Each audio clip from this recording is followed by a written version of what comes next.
पवन पुरवैया लुभाए लेला जियरा प्राण प्रीतम के धुन में चकोर हो गए चान के देश में मन विभोर हो गई। आप एक्टिंग में आए इस पर कई लोग दावेदारी जताते हैं। रवि किशन भी कई बार कहते हैं कि वो आपको एक्टिंग में लेकर आए थे, लेकिन तो फालतू बोलते रहता है। अच्छा, रवि किशन को इन लोगों को जो पैसा मिला है ना, वो इस युग में मनोज तिवारी की देन है। 2009 में ये कौन आदमी था कि जिसने आपको साइकिल पर बिठा दिया और सपा से चुनाव लड़वा दिया गोरखपुर से, और वो भी योगी जी के खिलाफ? जो डिसीजन हो रहा था तो मुझे नहीं पता था कि गोरखपुर से लड़ना है। जब मैं चार्टर प्लेन में बैठ के गया तो पता चले तो गोरखपुर उतरेगी। तो राहुल गांधी जी से कभी संसद में दुआ सलाम भी नहीं हुई कभी? 3-4 बार किया हमने। मतलब आपने नमस्ते की और उन्होंने नमस्ते ली नहीं, जिसको हम कहते हैं यूपी में की। भोजपुरी में तो बौरा आया आदमी, पता नहीं वो क्या दवाई लेते हैं समझ में। लेकिन नेता प्रतिपक्ष है इस वक्त। हाँ? कोई लक्षण नहीं है नेता प्रतिपक्ष होने का।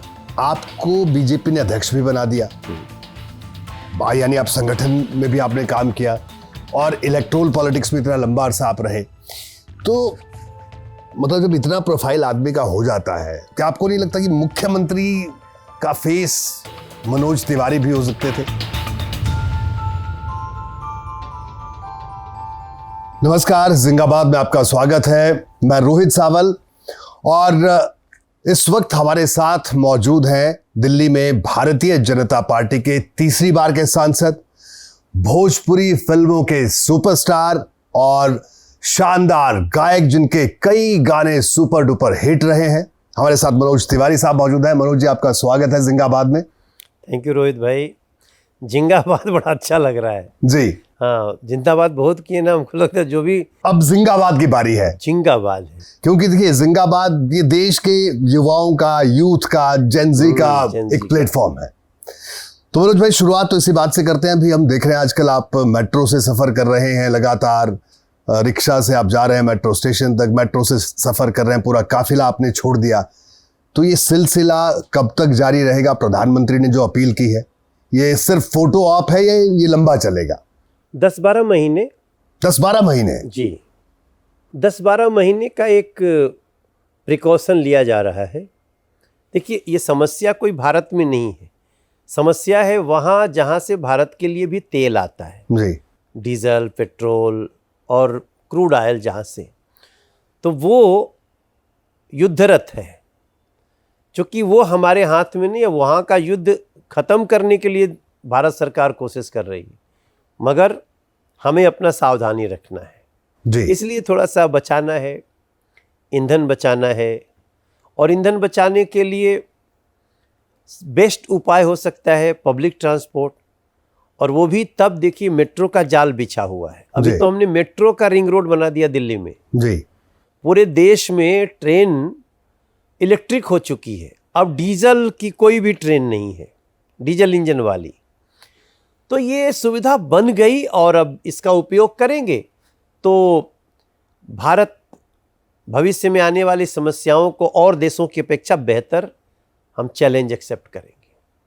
तो 10-12 महीने, तो इस चुनौती को 12 महीने के लिए आपने एक्सेप्ट कर लिया है? हाँ, और मुझे लगता है आदत लग जाएगी ना। जैसे मैं इलेक्ट्रिक गाड़ी पे आ गया तो अब मुझे दूसरी गाड़ी में जाने का मन ही नहीं कर रहा है, इतना पीसफुल चल रही है। और आज तो मैं चलाया भी, आपके यहाँ आने के लिए भी चला रहा था मैं जी, तो बहुत अच्छी है। और ये जो कई नेताओं की तस्वीरें वायरल हो रही है, आपके अभी भी काफिले लेके चल रहे हैं, उनके लिए क्या कहेंगे? नहीं, उन लोगों को तुरंत चेत जाना चाहिए। नहीं चेतेंगे तो अचेत हो जाएंगे, अचेत हो सकते हैं। क्योंकि भाई देश के प्रधानमंत्री जब स्वयं करके दिखा रहे हैं, हाँ। हमने उनको भी एक गाड़ी के पीछे सिर्फ एक सिक्योरिटी जाते हुए देखी, तो प्रधानमंत्री जब करके दिखा रहे हैं तो बाकी लोग तो करेंगे ही। वैसे कई जगह कुछ एडिटेड वीडियो भी चल जा रहे हैं, क्योंकि आप तो इस समय आप देख सकते हैं जितना न्यूज़ का ज़माना है उतने फेक न्यूज़ घुसा हुआ है, तो कई वीडियो को गलत ढंग से दिखाना, ये भी आजकल इससे भी बहुत सावधान रहना है।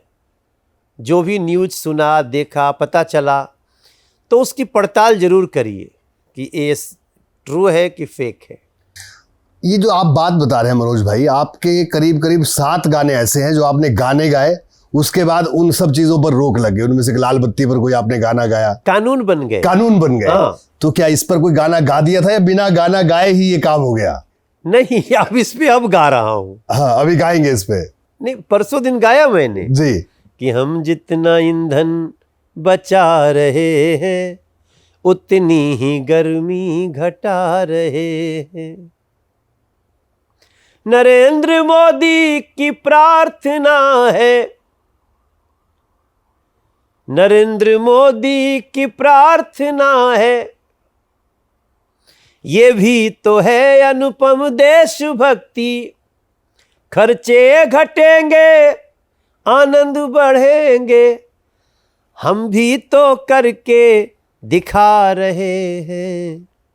हम जितना ईंधन बचा रहे हैं उतनी ही पर्यावरण को बचा रहे, सजा रहे। ऐसे हाँ, ऐसे तो आशु कविता है जी, चलती रहती है, लेकिन ये तो तय है ना कि आज की देशभक्ति में ये शामिल होगा। अब आज जरूरी नहीं कि आप देश के लिए जाइए, सीमा पे लड़िए, और हमारे बहुत सारे सैनिक लोग लड़ रहे हैं, लेकिन हम भी देश के लिए लड़ें, वही देशभक्ति नहीं है जी। देश के लिए आगे बढ़ें, ये भी देशभक्ति हो गई है। प्रधानमंत्री ने कहा साल भर सोना की खरीद रोक लो, कोई लॉ नहीं बना है। पब्लिक ट्रांसपोर्ट यूज कर लो, कोई लॉ नहीं बना है कि आप गलती दूसरी गाड़ी से अपनी गाड़ी से चले गए तो पुलिस वाला रोक लेगा, चला नहीं नहीं नहीं। और उसका असर हो रहा है रोहित जी। सड़कों पे 20, 25, 30% सवारियां कम है।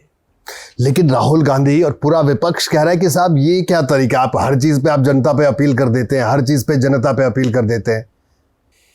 हाँ, जिसका जनता से विश्वास का रिश्ता है वही अपील करेगा। अब राहुल गांधी जी अपील क्या करेंगे? अभी थोड़ी देर पहले जब मैं आपसे बात करने आया तो राहुल गांधी का बयान सुन रहा था। उन्होंने देश के प्रधानमंत्री को अपनी फ्रस्ट्रेशन में आके गद्दार बोल रहे हैं, गृह मंत्री जी को बोल रहे, ये बाबा साहब भीमराव अंबेडकर जी का हवाला दे रहे हैं कि उनके साथ क्या हुआ। हम तो चाहते हैं चर्चा हो इस देश में कि बाबा साहब भीमराव अंबेडकर जी के साथ कांग्रेस ने क्या किया। बाबा साहब भीमराव अंबेडकर को लगातार, चाहे दिल्ली में या चुनाव में गए तो चुनाव में हराने का काम नेहरू जी ने किया, कांग्रेस ने किया। बाबा साहब भीमराव अंबेडकर को जीते जी भी तकलीफ दी। उनकी अंतिम श्वास के बाद उनको एक कट्ठा जमीन तक नहीं दिया दिल्ली में, और वो लोग बाबा साहब भीमराव अंबेडकर के संविधान का उपहास उड़ा रहे हैं। इस समय पॉकेट में लेके चलते हैं। सर, आमतौर पे कहते हैं ना, इन्होंने तो कानून को पॉकेट में ले लिया, इस संविधान को पॉकेट में ले लिए। मानते नहीं हैं, देश के विरुद्ध साजिशों में शामिल हैं, देश के विरोधियों के साथ बैठते हैं। ये देश का जो अभी देश की जो जेनजी है ना, युवा है, किसान है, महिला है, ये कांग्रेस को अभी तो खत्म है, हर जगह से गए, लेकिन जो थोड़े मोड़े बच्चे हैं ना, वहां से भी चले जाएंगे अगर इसी तरह ये देश के साथ झूठ और फरेब करते हैं। मनोज भाई, आपसे राजनीति पे तो खूब सारी बातें होगी क्योंकि, लेकिन आपका ये राजनीतिक है नहीं, सामाजिक था। अच्छा, ये सामाजिक था, ये सामाजिक बात। अभी राजनीतिक चर्चा बाकी है हमारी। अब राजनीतिक होगी तो होगी, ठीक है। देखिए, क्योंकि आपका जो मैं पूरा करियर देखते हैं, आप क्रिकेटर भी हो, आप सिंगर भी हो, आप एक्टर भी हो, आप राजनेता भी हो, मतलब वृहद जो दायरा है बहुत वृहद है। लेकिन एक बार थोड़ा सा शुरुआत करते हैं, बनारस से एक बार शुरुआत करते हैं। जब बनारस से आपने अपने जीवन की जिस तरह की जो यात्रा की शुरुआत की थी, क्या आपको लगता था कि आपका अल्टीमेट एम क्या है? और आज मनोज तिवारी 3 बार के सांसद भाजपा के, आज वो एम कुछ और होगा, लेकिन उस वक्त क्या सोचते थे? तो थोड़ा देर और पहले चलना पड़ेगा। बिहार से चले, बिहार से शुरू करते हैं। मेरा गांव बिहार में, कैमूर से शुरू करते हैं। कैमूर जिला के मोहनिया थाना में अतरवलिया गांव जी। गांव का एक बच्चा मनोज तिवारी, जो रोज 4 किलोमीटर सेवा निकेतन हाई स्कूल जाता था पढ़ाई करने, और रोज आता था 8 किलोमीटर रोज चलना, नो साइकिल, जी, रास्ता ही नहीं था। वहाँ से हाई स्कूल पास करने के बाद बनारस आता हूँ मैं इंटरमीडिएट में। फिर काशी हिंदू विश्वविद्यालय से मेरा ग्रेजुएशन होता है। एमपीएड भी वहीं से किया आपने? हाँ, पहले ग्रेजुएशन किया, intermediate with physics math chemistry, वाह, graduation with history honours political science sociology, वाह, and then physical education BPEd MPEd, BHU cricket team captain, BHU colour holder, singing का धीरे धीरे, पिताजी हमारे गायक थे, उनसे मिला हुआ एक अनुवांशिक गुण, उसको थोड़ा सजाया। वो शास्त्रीय संगीत में थे, मैंने उसको फोक में ढाला। फिर लगा कि संगीत खींच रहा है तो इधर चले गए, और फिर बनारस की गलियों में, गांव की गलियों में मंदिरों के उस भाव को, आप भगवती की शक्ति की आराधना करना शुरू किया जी। माँ विंध्यवासिनी, दुर्गा कुंड दुर्गा मैया, शीतला घाट वाराणसी, मुंडेश्वरी भवानी, कैमूर भभुआ पहाड़ पर, और फिर पाटन देवी और अदलपुरा शीतला, तो उधर कड़े शीतला जी। घूमते चला गया। फिर आ गया दिल्ली में माँ कात्यायनी मंदिर, माँ कालका जी का मंदिर, फिर झंडे वाला माई का मंदिर, फिर वैष्णो देवी पहुँचा। हमारे जीवन में भगवती के मंदिरों का बहुत बहुत अच्छा फल मिला। आपने बीएचयू से जब पढ़ाई पूरी की तो उसके बाद फिर अगर हम सिलसिलेवार देखें तो उसके बाद फिर आपने भोजपुरी सिनेमा का रुख किया, सिंगिंग का रुख, सिंगिंग का रुख किया। पहले सिंगर। हाँ, सिनेमा में जाएंगे हम लोग सोचते नहीं थे। हाँ, तो फोक गायकी शुरू की। पहला गाना कब गाया था मनोज भाई, कुछ ध्यान है? कहाँ गाया पहला था? गाना क्या 92 किस्सा क्या में था गाया वो? था। क्या किस्सा था? पहला गाना 92 में गाया जी। तो कोई सुना ही नहीं। अच्छा, किसी ने नहीं सुना? हाँ, वो फेल हो गया। तो कहाँ गाया गाना वो? क्या, किस तरह का, क्या किस्सा था? हमारे भैया कलकत्ता में रहते थे, ओएनजीसी में थे, तो उनके साथ गए, उन्होंने रिकॉर्डिंग कराई। हाँ, नहीं, किसी ने पसंद नहीं किया। फिर दूसरा भैया के प्रयास से दूसरा भी हुआ, वो भी नहीं पसंद किया। तीसरा फिर हमारी माँ ने सजेस्ट किया कि ये गाना गाओ। हाँ, उन्होंने माता का गीत सजेस्ट किया, वो मैं गाया। वो था 96 जी। और उस गाने ने मुझे गुलशन कुमार जी से मिला दिया। फिर टी सीरीज ने हमारा गाना निकाल दिया और मैं सिंगिंग सुपरस्टार बन गया। दुनिया बदल गई। कब एहसास हुआ कि दुनिया बदल गई है? अब दुनिया बदल गई है। मनोज तिवारी को किस दिन लगा ये? वो वाकया जरूर बताइए। वो तो देखो रोहित भाई, जब मैं बनारस में रहता था जी, और मेरा एल्बम आया, तो हमको एक व्यक्ति ने बताया, गोदौलिया पे रहता था वो, तो उन्होंने फ़ोन, उसमें नया नया फ़ोन आया था, वो बड़ा महंगा आता था, 16 रुपया प्रति मिनट करने और लेने, एंटीना भी होता था ऊपर थोड़ा सा। हाँ।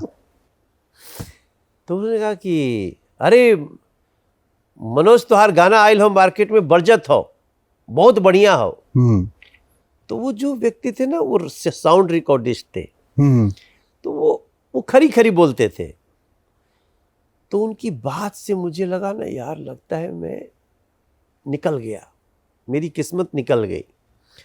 और मैं खुद गया अपना कैसेट खरीदने। अच्छा। हाँ, तो दुकान पे जब पहुंचा तो कैसेट भी खत्म था। बनारस में ही? बनारस में। तो लेकिन दुकानवा वाला हमको पहचान लिए, क्योंकि एल्बम कैसेट पे तो ऑडियो थी ना, छोटी सी फोटो लगी थी। उसने पहचान लिया, दुकान वाले ने। और उसने मुझे कहा चाय पी के जाना, बहुत अच्छा गाए हो। तो वो क्षण था कि बेचने वाले ने कहा कि चाय पी के जाना, बहुत अच्छा गाए हो, तो मैं समझ गया कि गाड़ी निकल गई। उसके बाद तो पीछे मुड़ के देखा ही। कितनी कमाई हुई थी मनोज भाई पहले गाने से? नहीं, पहले में तो लगा था। अच्छा, पहले में लगा था? पहले लगा नहीं, था। वो फ्लॉप वाले में, ये जो हिट हुआ इस वाले में? फ्लॉप वाले में तो लगा ही था। हाँ। जो हिट हुआ उसमें भी 15,000 रुपया लगा था। 15,000 रुपये? हाँ, लेकिन वो कंपनी ने दे दिया बाद में। उन्होंने मुझे 15,000 का 15,000 दिया। ठीक है, तो इस तरह से गाने की आपकी जो, फिर आगे बोले 4 एल्बम और गाओ।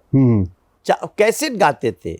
एल्बम आज तो एक गाने का एल्बम होता है, लेकिन उस समय जब गाए ना, तो 8-9 गाना पूरा, वो आपको याद है ना कैसेट की दुनिया, कभी टूट जाती थी हाँ, तो उसको लगा के, पेन लगा के, हाँ, जी, और सटास उठा के हाँ, फिर मैं उस दुनिया की बात कर रहा हूँ। देखिए हमने ग्रामोफोन भी देखा हाँ, तब, ग्रामोफोन, जी, और जब हम गाना शुरू किए तो ग्रामोफोन से जस्ट कैसेट पे शिफ्ट किए थे। लेकिन देखते देखते मेरे आगे फिर सीडी आ गई, फिर डीवीडी आ गई, फिर तो वो मेरे आंखों के सामने वो एक ही में भरते थे गाना, क्या बोलते थे उसको, ऐसे लगाया जाता, ब्लूटूथ में, हाँ जी, पेन ड्राइव, पेन ड्राइव। और फिर उसके बाद तो मोबाइल में ही सारा गाना, फिर तो यूट्यूब की दुनिया, फिर तो डिजिटल दुनिया में, बाप रे। तो लेकिन हमने जो समय देखा ना, उसमें गाने हिट होने पर जो फायदे होते थे वो भी हमने बहुत देखे। अब तो पता चले कि 100 मिलियन देख लिए और मिला कुछ नहीं। मनोज भाई, इतने गाने गाए आपने, अभी मैं गानों पर ही बात कर रहा हूं। 5200 अभी तक। तो 5200 में कौन सा गाना है जो मनोज तिवारी के दिल के बहुत करीब है, आज भी है? अब वो 5200 में हमारी पसंद अगर कहेंगे, हाँ, तो हमने एक गाना गाया था, पवन पुरवैया लुभाए लेला जियरा प्राण प्रीतम के धुन में चकोर हो गयल, चान के देश में मन विभोर हो गयल, राम के देश में मन विभोर हो गयल। ये गाना हमको बड़ा, मैं इफ्फी गोवा में भी यही गाना गाया। ये कब की बात है मनोज भाई, अंदाजन? ये गाना हमने 2005 में गाया था, 5 या 6 में। तो मैं जब गाया था तो इफ्फी गोवा में मुझे गाने का मौका मिला था। और मतलब आपने पूछा ना कि एक गाना जो हमको लगता है यार बड़ा अच्छा है, हाँ हाँ हाँ, तो मुझे ऐसा, बाकी तो अपना कोई बच्चा बुरा तो होता नहीं। बिल्कुल। तो ये अब मनोज तिवारी गांव से निकल गए, कैमूर से बनारस पहुंच गए, बीएचयू की यात्रा उन्होंने कर ली, अब वो एक सिंगर बन गए, प्रतिष्ठित सिंगर मनोज तिवारी बन गए। हाँ हाँ, बहुत सुपर आंधी तूफान। और उसके बाद मनोज तिवारी फिर जब एक्टिंग में गए, मतलब ये सिंगिंग वाला सफर तो आपने खुद से तय किया, इस पर मुझे नहीं लगता मैंने किसी का दावा सुना हो, आपके परिवार वाले तो कर सकते हैं, लेकिन आप एक्टिंग में आए, इस पर कई लोग दावेदारी जताते हैं। रवि किशन भी कई बार कहते हैं कि वो आपको एक्टिंग में लेकर आए थे, लेकिन तो फालतू बोलते रहता है। नहीं, वो कहते हैं कि वो आपको लेके कि सिंगिंग के बाद एक्टिंग में तो आपको वही लेकर आए। अरे रे रे, वो ऐसा कुछ नहीं है, वो तो कुछ भी बोल सकते हैं। रवि की बात को वो आप बस सुन लीजिए, वो उनकी बात में कोई सत्यता 90% में नहीं होती है। वो तो बड़े बड़ी जगह मनोज भाई कई बार मैंने सुना कहता है कि वो आपको लेकर आए थे। अब बताइए, मैं तो 96 में आया, उनसे पूछो वो कब आए। वो कहते हैं ब्लैक कॉफी उन्होंने आपको पीना सिखाई। ये मुझे ब्लैक कॉफी की इसलिए याद है, मैं आपके जब घर पे आया तो आपके जो स्टाफ के लोग थे तो उन्होंने मेरे से पूछा कि आप ब्लैक कॉफी लेंगे, तो मुझे वो ध्यान आ गया। तो मैंने कहा मनोज भैया जब बैठेंगे तो पूछूंगा जरूर कि आपने ब्लैक कॉफी पहली बार कब पी थी, क्या रवि किशन जी ने पिलाई थी या खुद से पी थी? नहीं, मेरे कारण ये लोग ब्लैक कॉफी पीने लायक हो गए, रवि किशन। अच्छा, हाँ, इनको पैसा कौन देता था? देखो, ब्लैक कॉफी आप कब पियोगे? हम जब आप सक्षम होगे। बिल्कुल। तो रवि भाई हाँ। जब पूरी 30 दिन 25,000 में काम करता था, 30 दिन 25,000 में, उसके मैं एक्टिंग को चुनौती नहीं दे रहा हूं, उसके गुण को चुनौती नहीं दे रहा हूं, लेकिन पैसा नहीं मिलता था। तो मैं एक दिन का तब 1.5 से 2 लाख रुपए लेता था, और मैं इन लोगों को बोला कि यार तुम लोग पैसे चार्ज किया करो। मेरी पहली फिल्म जो मैंने बनाई जो एज हीरो, तो वो फिल्म 30 लाख में बनी और 48 करोड़ का बिजनेस की। 48 करोड़। ये लोग हमसे पहले 2 फिल्म बनाए थे रवि भाई, तो 15 लाख में बनाए तो 12 लाख रुपया आ जाता था। घाटे में मामला। घाटे में मामला। उसके बाद कहाँ से ब्लैक कॉफी पियोगे? तो जब हमारी तुम मरवाओगे हमको बहुत, क्योंकि मैं ऐसा बात करना नहीं चाहता, लेकिन ये तब की बात है। ये बात है 2002। तो आप ये कह रहे हैं कि 2002 तक रवि किशन और ये लोग, इन लोगों को फिल्मों का पैसा बहुत कम मिलता था। हाँ, और आप लाखों में पैसा चार्ज करते थे उस वक्त। हाँ, मैं तो एक एक दिन का, और इनको 30 दिन का मिलता था 25,000। आप एक एक दिन का 1 लाख। देखिए, ये तो समय समय की बात है, माता की कृपा है। आज भी हम सिंगिंग से बहुत बहुत अच्छा सब कुछ है। लेकिन वो तो सच्चाई थी ना। जब मैं सिनेमा में 80 लाख रुपया लेने लगा, तब रवि भाई को कहते कहते 10 लाख रुपया मांग रहा था। ओह, 8 गुना ज्यादा आप लेते थे। हाँ? आज तो रवि का अच्छा टाइम है। लेकिन मैं जिस समय की बात कर रहा हूं ना, 2005, 6, 7, 8, 9, 10, 11, 12, 13, 14 तक बुरा ही टाइम था इनका। 14 तक क्या था? देखो, आज अब आपको एक बात बताएं, हमारे बाद सुपरस्टार रवि किशन नहीं थे, हमारे बाद सुपरस्टार दिनेश लाल यादव हुआ, उसके बाद सुपरस्टार पवन सिंह हुआ, खेसारी लाल यादव हुआ, तब भी रवि किशन सबके बाद आते थे। नहीं मनोज भाई, ये बताइए कि खेसारी से खेसारी बड़े सुपरस्टार हैं मनोज तिवारी से भोजपुरी में? आज तो है। नहीं, मैं रवि किशन से पूछ रहा हूँ। आज तो मेरे से भी बड़ा है वो। हाँ, लेकिन रवि किशन से बहुत बड़ा है सुपरस्टार। हाँ, मतलब खेसारी, आप कह रहे हैं कि उस वक्त भी रवि किशन से बड़े स्टार थे। हाँ, भोजपुरी के। जी, मतलब जो भी आता था वो हमारे बाद वही आ जाता था। रवि भाई लगा रहता था, क्योंकि रवि भाई का क्या था ना, वो सिनेमा का ही था। देखो, हमने जो काम किया है ना, उसकी समीक्षा कैसे करनी पड़ेगी। हमने सिंगर को एक्टर बनाना शुरू कर दिया जी। हमारे सारे सिंगर हीरो बनने लगे। वो दिनेश लाल यादव, पवन सिंह, खेसारी लाल यादव, और इसके बाद अभी अरविंद कल्लू है, अभी बहुत सारे लड़के हैं। तो रवि भाई को मैंने आजकल गाते हुए सुना, कई बार मैंने देखा योगी जी की सभाओं में वो कुछ गाते हैं, राम धुन या कुछ। तो सिंगर कैसे गिनते हैं आप उनको? वो गाते हैं, वो नकल करते हैं हम सब लोगों की, लेकिन वो गा देगा तो हम लोग का सुर बिगड़ जाएगा। He is very good actor. और सिंगर तो बिल्कुल नहीं, आप ये कह रहे हैं? नहीं, सिंगर तो सोचना ही नहीं है, लेकिन वो गाने की कोशिश करते हैं, इसी को हम लोग गायकों का सम्मान मानते हैं। अच्छा, ये सम्मान। I respect a lot. देखो, ये सारी बातें बोलते हुए भी मैं क्या बोल रहा हूँ, मैं उसको कुछ डेरोगेटिव वर्ड नहीं बोल रहा हूँ। उन्होंने बहुत संघर्ष किए हैं, बहुत स्ट्रगल किए। दूध बेचते थे वहां पे बंबई में। रवि किशन जी दूध बेचते थे? हाँ, रवि किशन जी ही कहते हैं। हाँ, जौनपुर से गए थे। हाँ।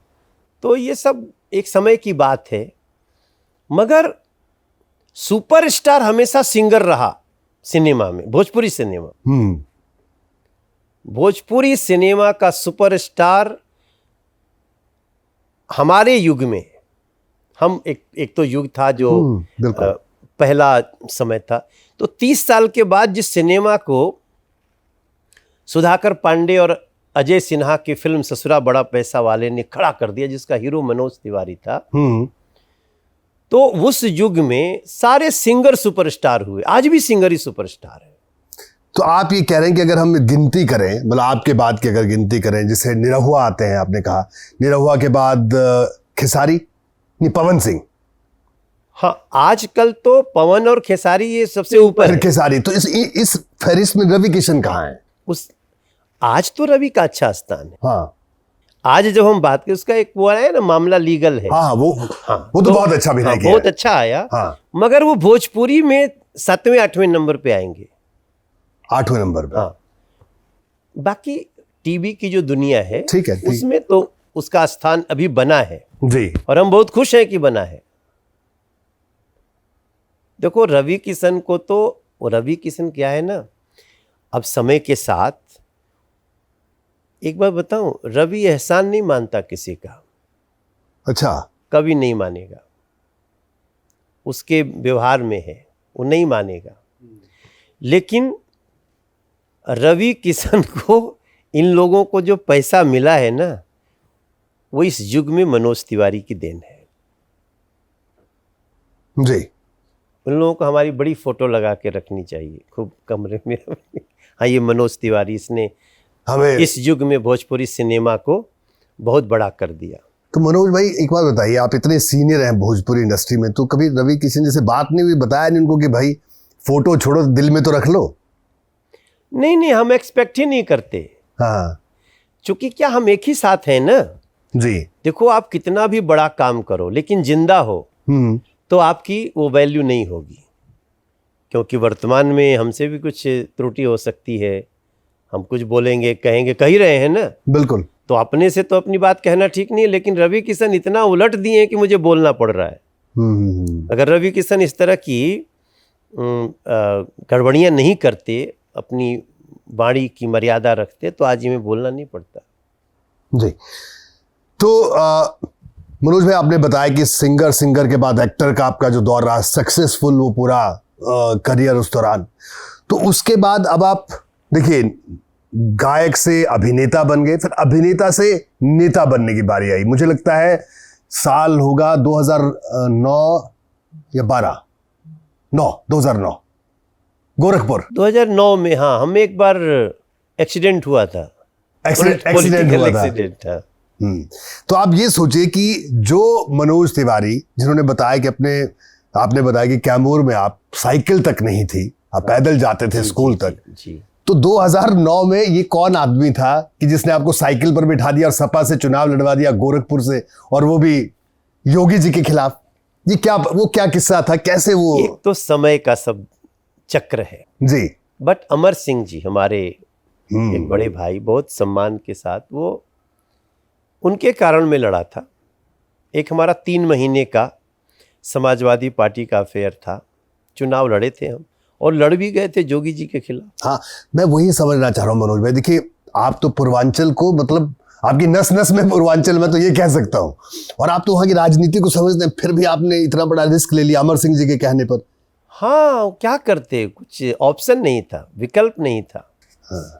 झोंक दिए गए। नहीं, कैसे, क्या हुआ था? अमर सिंह जी ने क्या कहा था आपको? नहीं, हम और अमिताभ बच्चन जी फिल्म कर रहे थे। अच्छा, कहाँ? गंगा फिल्म। जी।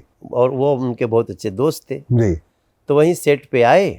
ये कहाँ शूटिंग हो रही थी मनोज भाई? मुंबई में। अच्छा, मुंबई में। मुंबई में जी। एक गंगा फिल्म थी। तो वहाँ पे मुलाकात हुई और उन्होंने कहा तुमको चुनाव लड़ना है। I was not ready for election.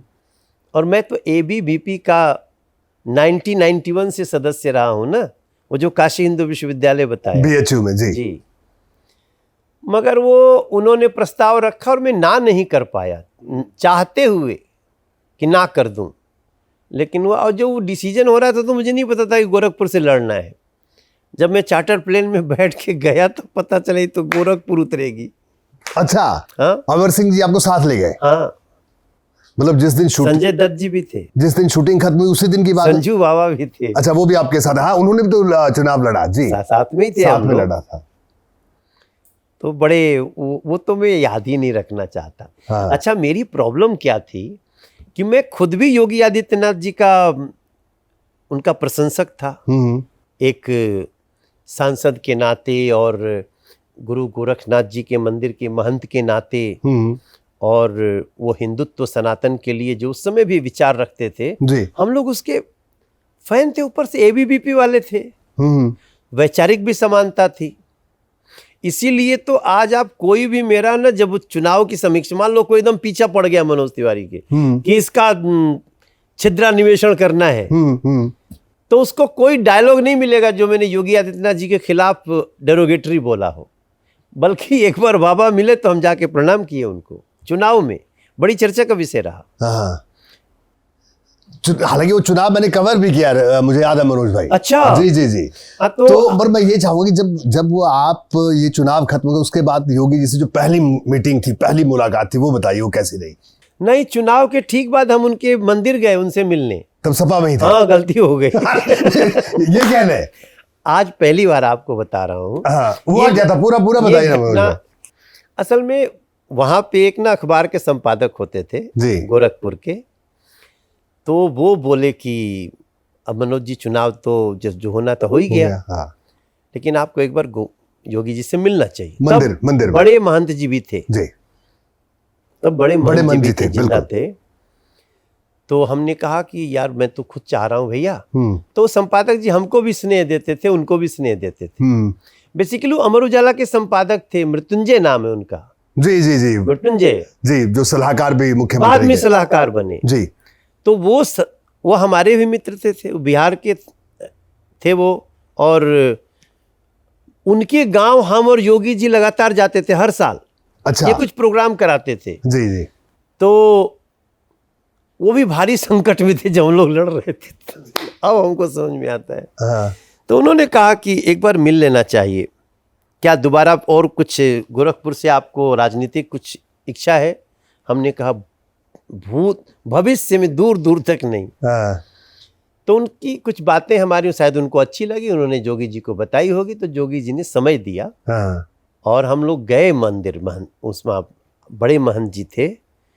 और वहाँ पे हुआ कि जो हो गया सो हो गया। आगे हालांकि हम आगे फिर राजनीति में आएंगे हमने नहीं सोचा था, मगर फिर एक समय आया जब हम भाजपा में आए, सांसद बने। अब योगी जी तो हमारे नेता हैं। ठीक है, तो अब आपने बताया कि गोरखपुर से आपने चुनाव लड़ा सपा के टिकट पर, उसके बाद आप 3 महीने बाद आप सपा से अलग हो गए। हाँ, हम क्या अलग हो गए, अमर सिंह अलग हो गए। हाँ, अमर सिंह अलग हो गए। हमारा तो कुछ था ही नहीं ना। तो मनोज भाई, जब आपने खबर सुनी होगी कि अमर सिंह ही सपा से अलग हो गए, तो बिल्ली के भाग से शिखर टूट गया, अच्छा, ये कहावत है। हाँ हाँ हाँ, बिल्कुल। मैं तो भाई, मैं मूलतः तो आइडियोलॉजी हमारी अलग थी। हाँ, विद्यार्थी परिषद से अगर आप जुड़े रहे, आप बता रहे हैं जी। तो उनका झगड़ा हुआ, हमने कहा भगवान ने सुन लिया। क्योंकि मैं अमर सिंह के प्रति वो कई बार हेल्प किए थे हमारा। बहुत मददगार थे। हाँ, बहुत मददगार से उनके सुनते हैं ऐसे। तो मुझे भी बहुत मदद किए, तन मन धन से मदद की, वो मैं भूल नहीं सकता था। तो जब भैया का ही झगड़ा हो गया अमर सिंह जी का, तो हम कहे भैया बड़ा अच्छा हुआ। हालांकि मैं नेताजी से संपर्क में रहता था, नेताजी की यादें हमारी बहुत अच्छी हैं। नेताजी ने जब मुलायम सिंह यादव, हाँ मैं वही कह रहा हूँ, तो मुलायम सिंह यादव ने आपको रोका नहीं जब आप चले गए, या उसके बाद जो उनसे जो मुलाकात हुई आपकी पार्टी छोड़ने के बाद नेताजी से, कोई संस्मरण को याद है? हाँ हाँ, संसद में हम लोग थे साथ में 14 में जी। हाँ, तो हम नेताजी को जब देखते थे हम रुकते थे, उनको प्रणाम करते थे। और नेताजी हमारे कंधे उंधे पे हाथ रख के, नेताजी हमेशा एक बात बोले, बहुत अच्छा लड़का है। हाँ, बहुत अच्छा लड़का है। बोलते थे, रतन का बोलने का तरीका जी। मगर वो ग्रेट लीडर थे। मुलायम सिंह जी की कई चीजें, एक बस मंदिर मुद्दा छोड़ के।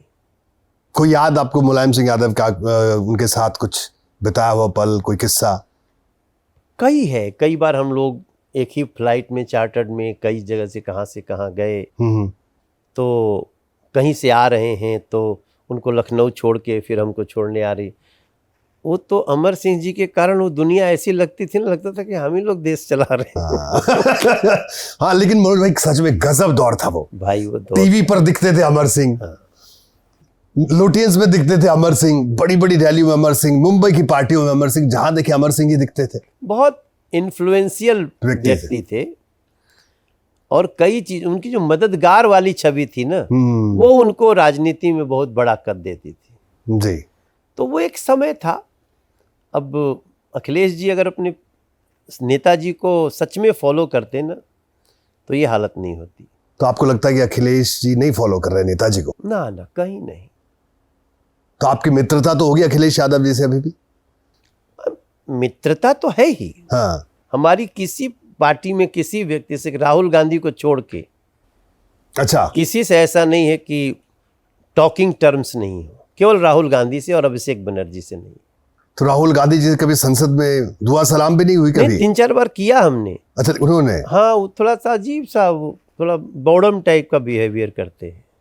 मतलब आपने नमस्ते की और उन्होंने नमस्ते ली नहीं, जिसको हम कहते हैं यूपी में की। नहीं लेने का। अब देखो, मैंने एक शब्द प्रयोग कर दिया, किसी को बुरा नहीं लगना चाहिए।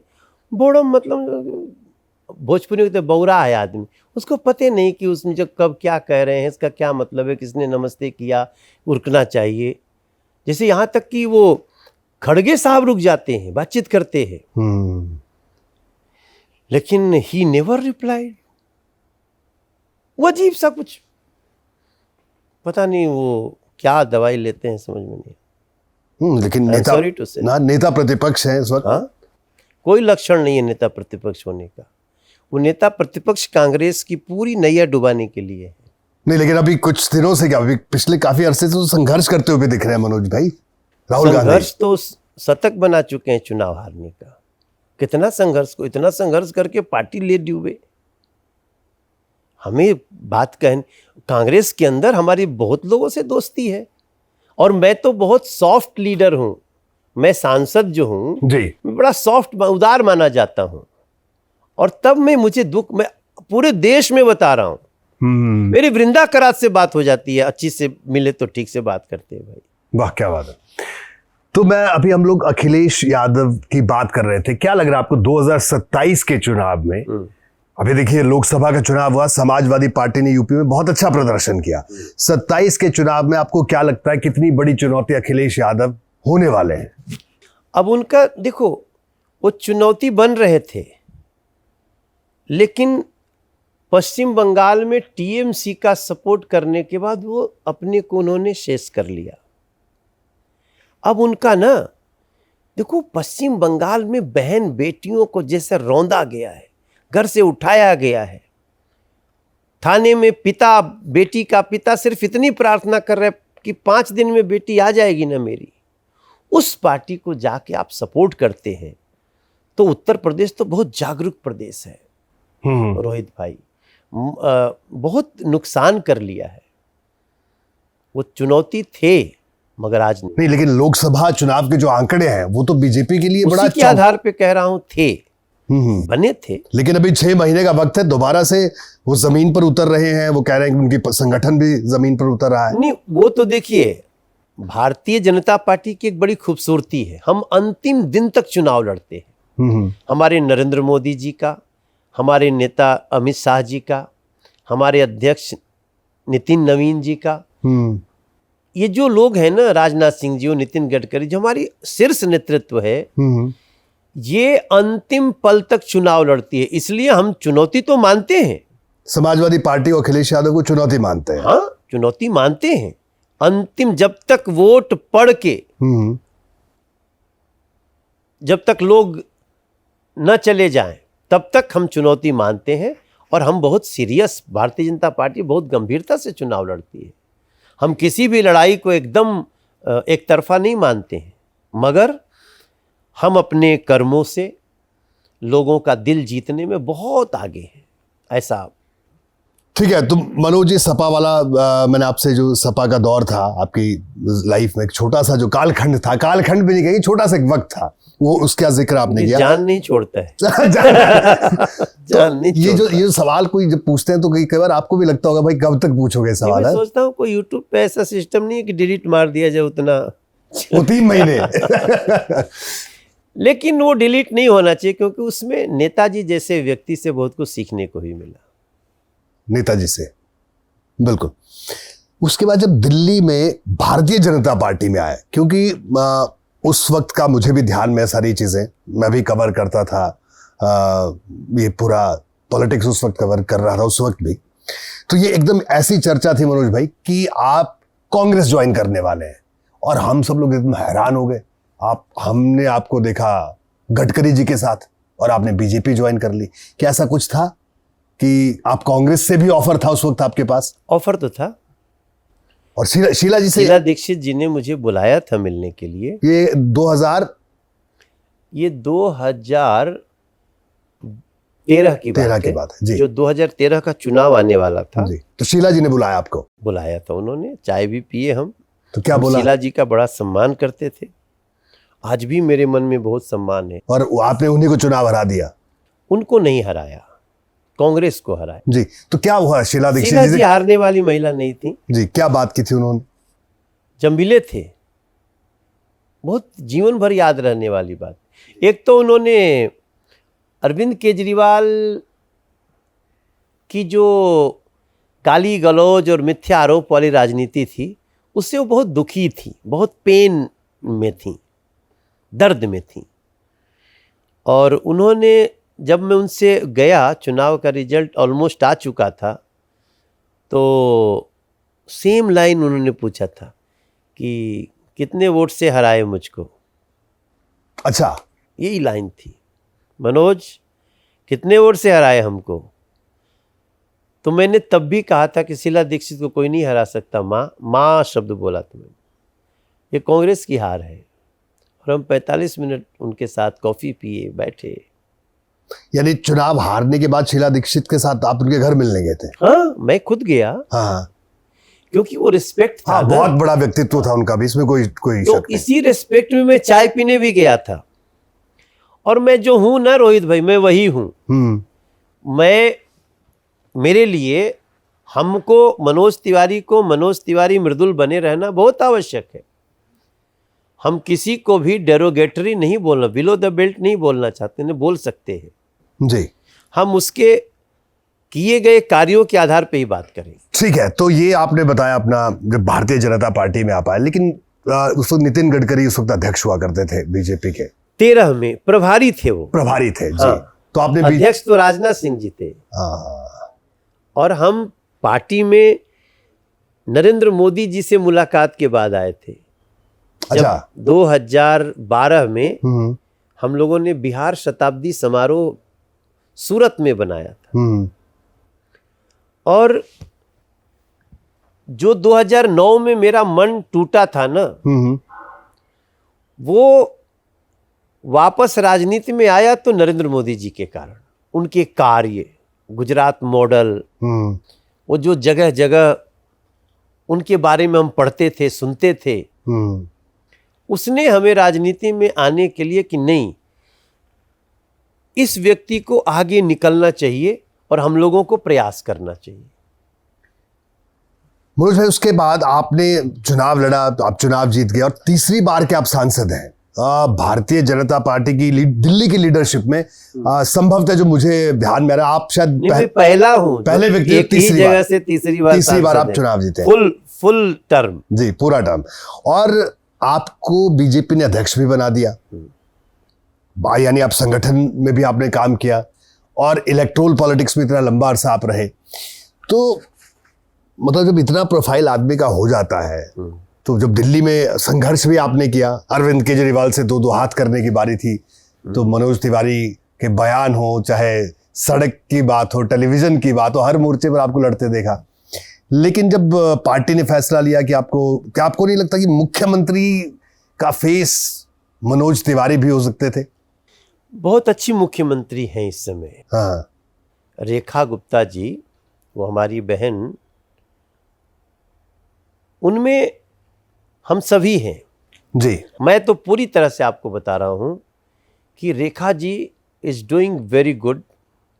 बड़ी सबको साथ लेके चलने वाली हैं और इशू को तुरंत समझ करके एक्शन लेने वाली हैं। तो वो संतुष्टि हो गई। मैं रेखा गुप्ता जी के नेतृत्व में जी एक पाँच साल में, थोड़ा टाइम लगेगा क्योंकि बहुत गड्ढा खोद के गए हैं आम आदमी पार्टी के सर जी। तो अरविंद केजरीवाल जी बहुत नुकसान करके गए हैं दिल्ली का। तो उसमें 2.5-3 साल लग जाएगा पटरी पे लाने में, लेकिन 5 साल होते होते दिल्ली बहुत सुंदर दिखेगी नरेंद्र मोदी जी और रेखा गुप्ता की सरकार के डबल इंजन। आप कह रहे हैं दिल्ली सरकार अच्छा काम कर रही है, लेकिन जैसे कई आयोजन आपके यहाँ पर भी हो रहे हैं, दिल्ली में भी हमने देखे कई आयोजन। अभी एक फिल्म फेस्टिवल शायद आपका करवाया गया है यहाँ पे। तो मित व्ययता की बात होती है एक तरफ, और एक तरफ से लोगों को साहब, मनोज भाई मुझे नहीं लगता लोगों ने आप लोगों को इसलिए चुनकर भेजा। लोगों ने इसलिए चुनकर भेजा, आपने कहा यमुना सफाई करेंगे, आपने झुग्गी वालों से वायदे किए उनको पूरा करेंगे। तो ये जो इस तरह की जो मंत्रालयों में इस तरह के खर्चे हो रहे हैं, इस तरह के कार्यक्रम हो रहे हैं, उस पर क्या कहना आपका? देखिए, हम हर विभाग से दिल्ली को आगे ले जा रहे हैं, हर डिपार्टमेंट से। फिल्म फेस्टिवल की चर्चा बहुत हो रही है।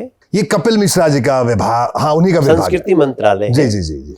तो फिल्म फेस्टिवल थोड़ा सा जल्दीबाजी कहिए या मिसमैनेजमेंट का शिकार हो गया है जी, लेकिन उसको फ्यूचर में ठीक करेंगे।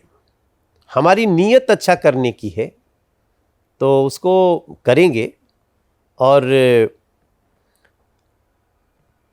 फिल्म फेस्टिवल, गोवा का फिल्म फेस्टिवल बहुत अच्छा है जी। मगर फिल्म फेस्टिवल कैसे राजस्व दे स्टेट को, हम अब टीम उस पे काम कर रही है। अभी तक देखो कई काम करते हैं तो कुछ में थोड़ी सी मिसमैनेजमेंट हो जाती है मगर उसको भी स्पोर्टिंगली लेना चाहिए। चलिए, लेकिन ये तो आप मानते हैं कि थोड़ी मिसमैनेजमेंट हुई है? हाँ, तो थोड़ा बहुत तो हो गया था और उसको हम लोग ठीक कर लेंगे आगे। अच्छा, अब एक बात और बताइए कि ये जितने अभी हम देखते हैं हाल फिलहाल में एक बड़ी फहरिस्त आती है सिंगर्स के सामने, एक्टर के सामने, पवन सिंह को आप लेकर आ गए, लेकिन खैर फिर जो भी घटनाक्रम हुआ तो अभी वो बीजेपी में है, आने वाले हैं, क्या स्थिति है? बीजेपी में है। बीजेपी में है। और रितेश पांडे का क्या सीन है मनोज भाई? वो जन स्वराज पार्टी में चले गए थे। हाँ। और वो भी अब भाजपा में आ रहे हैं। रितेश पांडे भाजपा में आ रहे हैं? प्रदेश चुनाव के पहले वो भाजपा में आ जाएंगे ऐसा हमें दिख रहा है। देखो हमारा बस चले तो मैं किसी कलाकार को दूसरी पार्टी में न जाने दूं, क्योंकि अगर बहुत सारे कलाकारों को आप लेकर आए, मैंने देखा इस बीच। समाज हित में कलाकार तो बड़ा मन का भोला होता है ना, और देश के प्रति अच्छा भाव रखता है, समझता है मुद्दों को, तो जो देश हित का मुद्दा समझेगा वो भाजपा में ही जाएगा। चलिए, देश हित का मुद्दा ये बताइए, ये जो भी राघव चड्ढा और ये जितने लोग आए आम आदमी पार्टी के, तो इनको भी जो देश हित है वो आप ही ने समझाया या कि चर्चा है कि इस पूरे ऑपरेशन में आपने भी बड़ी महत्वपूर्ण भूमिका निभाई? लेकिन इनको देश हित समझ में आ गया, राघव चड्ढा जी या सभी लोग। नहीं समझाया गया, कैसे समझाया, मैं वो जानना चाह रहा हूँ ना मनोज हम भाई। व्यवहार से समझाते हैं, हम बातों से नहीं समझाते। हाँ, हम बिहेवियर से समझाते हैं। तो सब कह रहे हैं कि वो तो ईडी के बिहेवियर से समझाते हैं आप लोग, सीबीआई के बिहेवियर से समझाते हैं। देखिए, आज हमारी लोकसभा है नॉर्थ ईस्ट दिल्ली जी। आप अब वहां से हमने एक एलिवेटेड रोड मोदी जी के आशीर्वाद से बनवा दिया, 2.25 घंटे में देहरादून जाएंगे जी। देहरादून दिल्ली करीब आ गई, 6 घंटे का रास्ता 2.25 घंटे का हो गया। जी। ये व्यवहार है। हम अब मेट्रो का रिंग रोड बना दिए, ये व्यवहार है जी। अब कहीं भी ये जो पानी का टैंकर जाता है उसमें जीपीएस लगा है, हम बैठ के देख सकते हैं कौन टैंकर कहाँ जा रहा है, पानी दे रहा है या पानी बिकवाने वाले के पास जा रहा है। ये सब व्यवहार है। और दिल्ली में भारत मंडपम बना देना, प्रगति मैदान का टनल बना देना, ये मेरठ तक वो ट्रेन नई वाली रैपिड ट्रेन खोल देना, भारत माता पार्क बना देना, हमारा यशोभूमि बना देना, जहां साउथ एशिया के देश भी आके इवेंट कर रहे हैं। इस व्यवहार ने ये राघव चड्ढा जी, संदीप पाठक जी, हरभजन को, अशोक जी को, हमारी बहन, ये जितने सांसद लोग हैं ये सब लोगों को ले आए व्यवहार ने। तो अभी और भी आएंगे। हाँ मनोज भाई, जो अरविंद केजरीवाल रहे, तो अरविंद केजरीवाल से बातचीत हुई आपकी? पूरी जो भी राजनीतिक लड़ाई चल रही थी इस बीच कभी बात हुई आपकी, कभी राजनीतिक आरोप प्रत्यारोप के अलावा भी? मैं अरविंद केजरीवाल जी को मैं कुछ समय तक समझता था कि शायद कुछ समाज बदलने की सोच है, लेकिन जिस दिन अरविंद केजरीवाल ने केस होने के बाद भी, जेल जाने के बाद भी कहे मुख्यमंत्री पद से नहीं इस्तीफा देंगे, तब मैं समझ गया इस आदमी का कुछ अपना पूर्वाग्रह है, कुछ ये भी उसी नीयत से आए हैं राजनीति में जैसा कई इस प्रकार के लोग आए और समाज को लूट के गए। तब से मेरा विश्वास, अब मैं बात नहीं करता। पहले करते थे? पहले हो जाती थी, पहले तो होती थी, तो अच्छी अच्छी फोटो है मेरे पास, हंस हंस के मिलते थे। लेकिन देखो, हम इस बात को नहीं मानते रोहित भैया कि 2 पार्टियों में होने का मतलब ये नहीं कि हम आपके दुश्मन हो गए। और ये शीला दीक्षित जी ने हमको बड़ी अच्छे ढंग से बात कही। या फिर जब हम चुनाव जीतते हैं तो नरेंद्र मोदी जी की जो पहली प्रशिक्षण क्लास होता है उसमें उनका एक लाइन कि देखो तुम लोग जीते हो, जो वोट दिया वो भी हमारा, जो नहीं दिया उसको ज्यादा कोशिश करो कि अगली बार वो दे। ये विराटता जो है सोच की, नरेंद्र भाई साहब, आप किसी सांसद से पूछिएगा, सेम लाइन नरेंद्र मोदी जी की है कि जो नहीं दिया है वो कैसे अगली बार तुम्हें वोट दे। तो इसके बाद हम समझते हैं दुश्मनी नहीं है भाई किसी से। तो अब आम आदमी पार्टी में अच्छे कौन कौन लोग रह गए हैं, जो अच्छे लोग जिनको आप अभी भी मानते हैं, आपको लगता है ऐसे कौन कौन लोग हैं? नहीं, अब तो अच्छे लोग अब नहीं बचे। यानी अब आम आदमी पार्टी में कोई तोड़फोड़ आप नहीं करेंगे? नहीं, हम तोड़फोड़ करते भी नहीं, लेकिन आपने कहा ना कि अच्छा कौन है, तो अब तो स्पष्ट हो गया कि जो गलत का साथ देने वाला तो गलत ही होता है।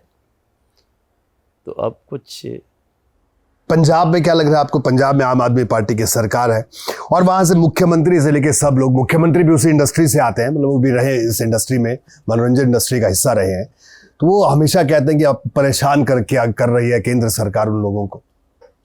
लेकिन मुस्कुराते मुस्कुराते कहते हैं, इसका मतलब परेशान ज़्यादा अरविंद केजरीवाल से दिख रहे हैं, भाजपा से नहीं। भाजपा तो लगातार सपोर्ट कर रही है। कभी भी जो फंड नहीं दिया गया उतना बजट केंद्र से पंजाब को दिया गया है, लेकिन केंद्र का दिया बजट वापस करना है। तो भगवंत मान जी को मैं देखता हूँ डायलॉग बोलते हुए, मगर वो उनका संवाद दिल से नहीं होता है। वो खुद भी अरविंद से परेशानी दिखते हैं मुझे। और ये बताइए मुझे मनोज तिवारी जी कि मैंने जिक्र किया पूर्वांचल का, पूर्वांचल में अगर हम 2022 की बात भी करें तो कई इलाके ऐसे हैं बीजेपी का प्रदर्शन यूपी में बहुत अच्छा नहीं रहा। आजमगढ़ हो, गाजीपुर हो, बलिया में भी हम कहेंगे बहुत अच्छा, ऐसी स्थिति नहीं थी। लोकसभा चुनाव में भी ये स्थिति रही। तो इस बार आपको क्या लग रहा है 27 में, क्योंकि अभी एक उत्तर प्रदेश में एक चर्चा चल रही है ब्राह्मण राजनीति की, कि उत्तर प्रदेश के ब्राह्मण राजनीति में हाशिए पर है, इस पर मनोज तिवारी का क्या सोचना है? ऐसा कुछ लोग नैरेटिव बनाने की कोशिश कर रहे हैं। ऐसा है नहीं, ऐसा नहीं है भैया, हमारा घर वहीं बन हो रोहित भाई जी। अब तो हम तो अक्सर अभी हम जहां मंगल पांडे पैदा भैले उजिंगा गईली, शहीद मंगल पांडे जी, जी। बलिया गईली, बलिया, उससे पहले हम कुशीनगर गईली, हाँ उससे हम अभी बीच में आजमगढ़ भी गईली, गजेंद्र सिंह एक हैं उनके गांव गए थे। तो जब लोग मिलते हैं तो लोग ये कह रहे हैं कि 24 में गलती हो गई हम लोगों से मनोज भाई, और वो सारी गलतियों का सुधार 2027 में होगा। योगी जी से सब लोग खुश हैं, और नरेंद्र मोदी जी और योगी जी का जो डबल इंजन है वो उत्तर प्रदेश को पहली बार भय मुक्त, माफिया मुक्त, बहन बेटियों के लिए सुरक्षा युक्त। तो ब्राह्मण तो है, हमें समाज का हमेशा भला चाहता है, और जिस प्रकार की साजिशें हो रही हैं, हमने बीच में एक छोटा सा गीत बनाया कि देश के दुश्मन हमको जाति में खौला के मारेंगे, सत्य आधा झूठ पूरा फिर आपस में उलझा के मारेंगे, देश के दुश्मन हमको जाति में खौला के तो ब्राह्मण खोलने वाला नहीं है, उसको अच्छी तरह पता है कि जो लोग राम मंदिर बनाने पे भी गोली चला सकते थे, जो लोग अपना शासन आने पे सिर्फ तुष्टीकरण का सहारा लेते हैं जी, वो इस समय बांटने के लिए, खौलाने के लिए कुछ भी कहें, ना तो ब्राह्मण भटकने वाला है और ना कोई भी जाति। जिनको 24 में भ्रमित किए थे संविधान के नाम पे, सब आएंगे वापस, और 2027 का रिजल्ट 2017 से भी बड़ा होगा। ठीक है। अब आखिर में, क्योंकि आपका कार्यक्रम भी आपको जाना भी, आखिर में 2-3 बड़े अहम सवाल। देखिए यूपी में योगी जी आपके जो मित्र हैं, आपके सखा हैं, या छोटे भाई रवि किशन, छोटे भाई बड़े भाई माफी चाहूंगा, बड़े भाई उनको उन्होंने एक मंच से कहा, हालांकि थोड़ा लहजा कुछ और था, उन्होंने कहा कि देखिए ये है रवि किशन है, हो सकता है कल को ये सीट महिला रक्षित हो जाए, तो ये तो क्या इस बार ऐसे भी हो सकता है, कई टिकट भी कट सकते हैं कई लोगों के, आपके कई चाहने वालों के, कई इसके? नहीं, ऐसा नहीं होगा। रवि किशन अभी जम गया है। रवि किशन और हमारी बात को और कहीं मत ले जाइएगा, वो हमारी पर्सनल उनसे है कुछ। वो क्या है वैसे मनोज भाई, क्या है, कुछ है क्या? नहीं, कभी कभी कुछ बात लग जाती है, लेकिन रवि किशन का फ्यूचर अच्छा है राजनीति में। और देखिए मुख्यमंत्री जी उनको लेकर इतनी बात कर रहे हैं, इसका मतलब कि उनकी नजदीकी है, वो नजदीकी लाभ देगी, उनको नुकसान नहीं करेगी। ये जो पश्चिम बंगाल के आप चुनाव प्रचार में गए और मतलब बड़े स्टार प्रचारक आप पश्चिम बंगाल में, क्राउड पुलर आप वहां पे दिखे पश्चिम बंगाल में, हमने देखा भी जी। 43 रोड शो और सभा किए हम। और पश्चिम बंगाल के दिल में मोदी आ गए थे जी। हाँ, कुछ लोग झालमुड़ी में मोदी जी को खोज रहे थे जी, मगर वो दिल में समा गए थे। और पश्चिम बंगाल का विजय बहुत बड़ा समीक्षा का विषय है कि कभी भी आप कितना भी ताकतवर हैं, कितना भी आपके पास गूंस पावर आ गए, कितना भी आपका करप्शन का लेवल आपको आर्थिक रूप से मजबूत कर रहा है, जनता ने चाह लिया तो आपको पलट के रहेगी। बिल्कुल। तो क्या आप यूपी के चुनाव में भी इसी तरह से स्टार प्रचारक होंगे मनोज भाई? नहीं, हमारा गाना बनना शुरू हो गया। अच्छा, यूपी का गाना बनना शुरू हो गया। हाँ, मैं ये तो अभी कहूंगा नहीं, रिलीज नहीं हुआ कि आप उसको सुना दीजिए। नहीं, क्यों नहीं, हम 2 लाइन सुना सकते हैं। तो सुना दीजिए ना 2 लाइन। कि यूपी के इस महासमर में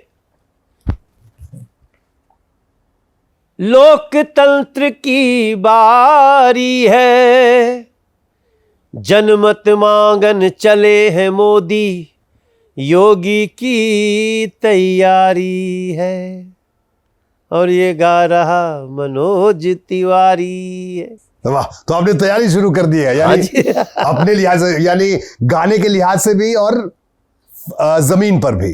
जमीन पर।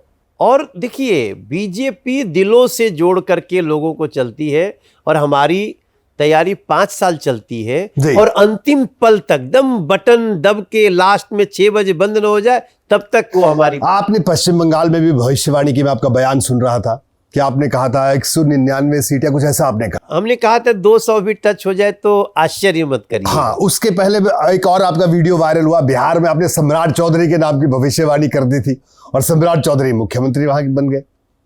याद है आपको मनोज भाई? बड़ा वायरल हुआ आपका वो क्लिप। आप कुछ फोन पे बात कर रहे थे, बड़ा फंस गए थे। क्या क्या क्या क्या हुआ, क्या था ये बताइए। अरे वो तो क्या कहें। अब देखिए, हालांकि हमें ये कहाँ की घटना थी बिहार में? मैं अपने गांव में था होली में और सम्राट भाई को फोन लगाया। हाँ। तो मुझे थोड़ी आहट मिल गई थी कि अभी नीतीश जी ने कुछ अलग प्लान किया है कि वो जाएंगे केंद्र में। तो मुझे लगा कि सम्राट हमारे नेता विपक्ष थे ही, तो मैंने उनको थोड़ा आशीर्वाद दे दिया और बहुत वायरल हो गया। तो कई लोग तो मुझे बहुत तोप तमंचा लेके खोज रहे थे, लेकिन धन्यवाद, भारतीय जनता पार्टी वही बन गए। तो अभी मैं, अब आप कह सकते हैं कि जी बोला हुआ, क्या है, हम लोग बहुत प्लानिंग से नहीं बोलते, दिल में जो आता है चल जाता है, निकल जाता है, और दिल से निकली बात तो दिल तक जाती है। सम्राट भाई ने पीछे समय में बहुत अच्छे से भारतीय जनता पार्टी को नेतृत्व दिया है और अभी दोनों हमारी जदयू, चिराग भाई की लोजपा आर और भाजपा, हमारी मांझी जी की पार्टी और जितनी पार्टियां हैं सबको बैलेंस करके चलने वाले व्यक्ति हैं सम्राट चौधरी। आपने सबके बारे में बताया और सम्राट चौधरी बहुत अच्छा रिजल्ट देंगे बिहार में, आप देखिएगा। ये आपको लगता है? हाँ, आपने सबके बारे में बताया, तमाम नेताओं के बारे में बताया। मैं आपसे एक बात बड़ा जानना चाहूंगा। जब गृह मंत्री यानी अमित शाह जी से पहली बार जब अमित शाह से आप मिले, वो क्या वो दौर था, क्या वो दृश्य था, अगर आप शेयर करना चाहें। अमित शाह जी तो हमारे लिए ना एक व्यवहार और एग्जीक्यूशन की किताब है, पुस्तक है हमारे लिए।